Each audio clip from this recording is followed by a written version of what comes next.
राजस्थान की सियासत में इस वक्त की सबसे ज्यादा चर्चा अंता विधानसभा उपचुनाव की हो रही है। 11 नवंबर को होने वाले उपचुनाव से पहले यहां राजनीतिक पारा उबल चुका है। पूर्व मुख्यमंत्री वसुंधरा राजे के मैदान में उतरते ही मुकाबले ने जनबल बनाम धनबल का नया मोड़ ले लिया है। राजे ने दावा किया है कि इस बार की जीत जनता की ताकत की होगी, रुपयों की नहीं। लंबे इंतजार के बाद मंगलवार को वसुंधरा राजे ने अंता में रोड शो और जनसभाओं के जरिए चुनावी बिगुल बजा दिया। राजे ने कहा कि ये उपचुनाव जनबल और धनबल के बीच है। एक तरफ जनता की ताकत है, दूसरी तरफ रुपयों की ताकत, और मुझे पूरा विश्वास है कि जनबल की ही जीत होगी। राजे के इस बयान ने पूरे चुनावी माहौल में जोश और सियासी तापमान दोनों बढ़ा दिए हैं।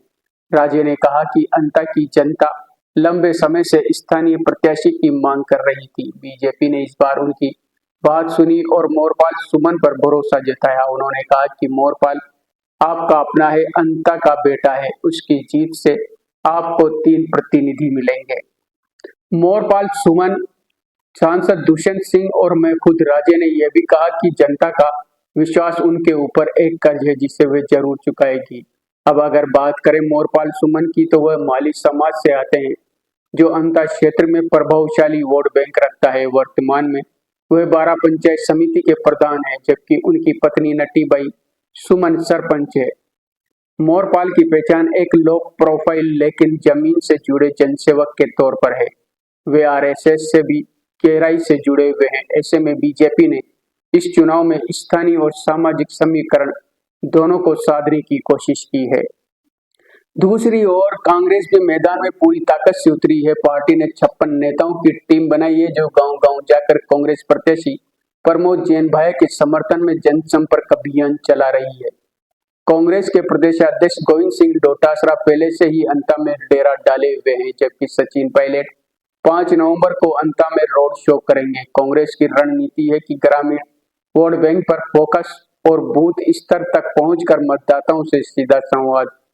लेकिन दिलचस्प बात यह है कि इस बार का मुकाबला सिर्फ बीजेपी और कांग्रेस के बीच सीमित नहीं है। निर्दलीय प्रत्याशी नरेश मीणा भी पूरी ताकत से मैदान में है। उनकी लोकप्रियता और समर्थन देखकर राजनीतिक विश्लेषक मान रहे हैं कि अंता का उपचुनाव इस बार त्रिकोणीय जंग बनने जा रहा है। कहा जा रहा है कि नरेश मीणा किंग मेकर की भूमिका भी निभा सकते हैं। राजनीतिक विश्लेषकों की नजर में अंता उपचुनाव केवल एक सीट की लड़ाई नहीं है, बल्कि ये राजस्थान के भविष्य की राजनीति की दिशा तय करेगा। वसुंधरा राजे की सक्रियता ने भाजपा के भीतर भी कई संकेत छोड़ दिए हैं कि कहीं ये उनके पुनर्गमन की रणनीति तो नहीं है। वहीं कांग्रेस के लिए यह चुनाव भजन लाल सरकार की लोकप्रियता को टेस्ट करने जैसा है। निर्दलीय मीणा की बढ़ती पकड़ दोनों पार्टियों के लिए सिरदर्द बनी हुई है। वहीं मुख्यमंत्री भजन लाल शर्मा भी गुरुवार को अंता में रोड शो करने वाले हैं, जबकि उप मुख्यमंत्री प्रेमचंद बैरवा पहले से ही जनसंपर्क में जुटे हुए हैं। राज्य के वन मंत्री संजय शर्मा ने भी डोटासरा के बयानों को लेकर कांग्रेस पर पलटवार किया है।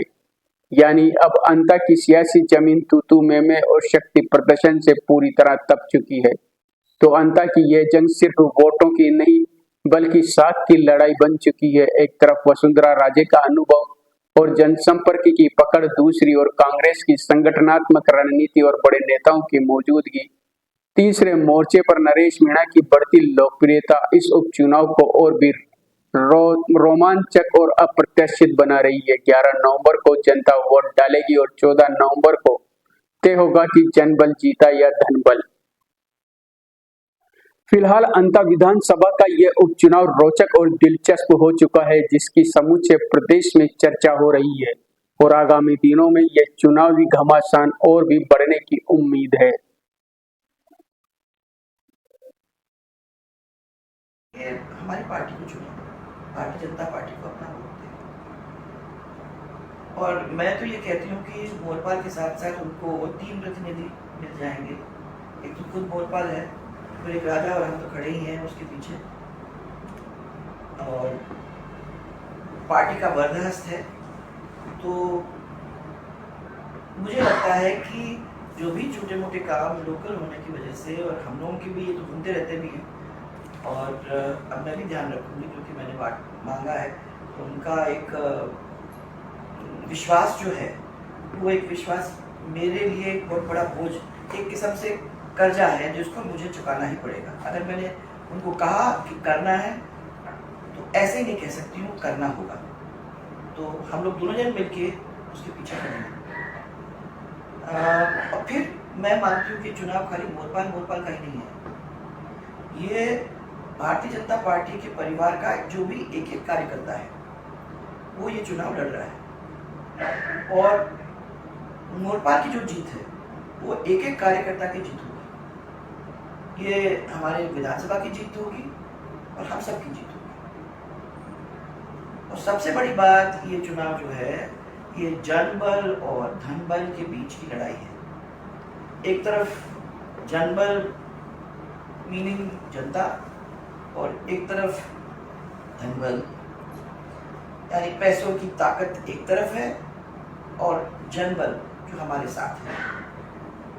जीत तो मैंने देखा है हमेशा जनबल की होती है, इसलिए जनबल धनबल के ऊपर प्रभाव डालते हुए हमारे इस क्षेत्र के लोकल कैंडिडेट को जिताने का काम करेगी, जिसके अंदर हम लोग जो भी हैं, हमारे कार्यकर्ता जो भी, क्योंकि हम भी कार्यकर्ता ही हमारा परिवार, हम लोग सब मिलकर उस पर सपोर्ट में कोई कमी नहीं छोड़ेंगे। और उसके बाद उसको सपोर्ट करके जनता के जो छोटे मोटे काम हैं उनको करने की पूरी कोशिश में कमी नहीं छोड़ेंगे। Thank you.